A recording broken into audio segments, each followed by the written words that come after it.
Tezkor ob-havo ma'lumotlari. Assalomu alaykum hurmatli tomoshabin. O'zgidromet markazi respublikamiz hududida 8-dan 11-mart kunlariga ob-havo ma'lumotlari qanday bo'lishini e'lon qildi. Ushbu kunlari respublikamizning barcha hududlarida havo biroz o'zgaruvchan bo'ladi. Qoraqalpog'iston Respublikasi, Xorazm viloyatlarida 8-10 mart kunlari ba'zi joylarda yomg'ir yog'ishi, yomg'ir qorga ham aylanishi mumkin. 9-11 mart kunlari esa yog'ingarchiliklar kutilmaydi. Ba'zi joylarda tuman tushib turadi. Shamol sharqdan sekundiga 7-12 metr tezlikda esadi. Haroratlar kechalari o'rtacha 0,5 daraja iliq, kunduz kunlari 5-10 daraja iliq bo'ladi. 10-martdan havo haroratlari pasayib ketadi. Kechalari 3-8 daraja sovuq, kunduz kunlari 1-6 daraja iliq bo'ladi. Buxoro, Navoiy viloyatlarida ham havo biroz o'zgaruvchan bo'ladi. 8-11 mart kunlari yog'ingarchiliklar kutilmaydi. 9-10 mart kunlari ba'zi joylarda yomg'ir yog'ishi, ba'zi joylarda tuman tushib turadi. Shamol sharqdan sekundiga 7-12 metr tezlikda esadi.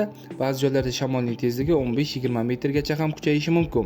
Haroratlar kechalari 2-7 daraja iliq, kunduz kunlari 5-10 daraja iliq bo'ladi. 11-mart kuni kechasi 3 daraja sovuq, 2 daraja iliq, kunduz kunlari 3-8 daraja iliq bo'ladi.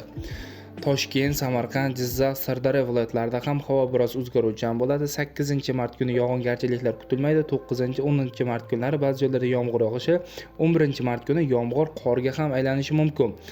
10-11-mart kunlari tuman tushib turadi. Sharqiy shamol yo'nalishini o'zgartirib, g'arbdan sekundiga 7-12 metr tezlikda esadi. 10-mart kuni ba'zi joylarda shamolning tezligi 15-20 metrgacha ham kuchayishi mumkin. Haroratlar kechalari 5-10 daraja iliq, kunduz kunlari 12-17 daraja iliq bo'ladi.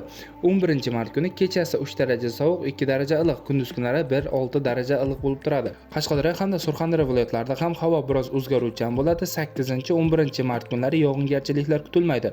9-10-mart kunlari ba'zi joylarda yomg'ir yog'ishi, ba'zi joylarda tuman tushishi kuzatiladi. Shamol g'arbdan sekundiga 7-12 metr tezlikda esadi. Haroratlar kechalari 5-10 daraja iliq, kunduz kunlari 7-12 darajadan ba'zi joylarda 20-25 darajagacha ko'tarilishi mumkin. 11-mart kuni esa kechasi 2-7 daraja iliq, kunduz kunlari 7-12 daraja iliq bo'lib turadi. Respublikamizning vodiy hududlari, ya'ni Andijon, Farg'ona, Namangan viloyatlarida ham havo biroz o'zgaruvchan bo'ladi. 8-mart kuni yog'ingarchiliklar kutilmaydi. 9-10-mart kunlari yomg'ir yog'adi.